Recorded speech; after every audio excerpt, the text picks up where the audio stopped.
Welcome back to the channel, tech enthusiasts. Today, we're diving into a common problem that Raspberry Pi users might encounter when trying to decipher the output of iwconfig. Imagine you're using a Raspberry Pi 02 with Debian, and you notice something peculiar when honing in on the results of your own router.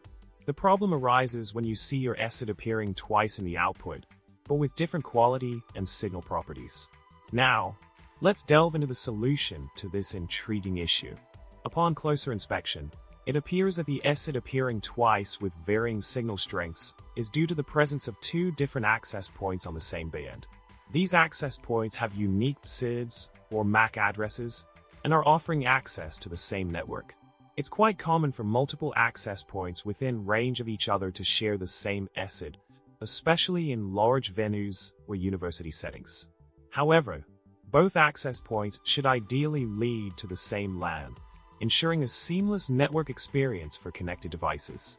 In summary, the duplicate ESSID entries with different signal strengths are likely the result of multiple access points serving the same network. Remember, devices automatically roam between access points offering the same ESSID, so ensuring they lead to the same subnet is crucial for uninterrupted connectivity. If you encounter this scenario, consider using the modern iwlan 0 scan command for a more detailed and informative network scan. And there you have it, folks. Stay curious, stay tech savvy, and don't forget to like, subscribe, and drop a comment below. Thanks for watching, and until next time.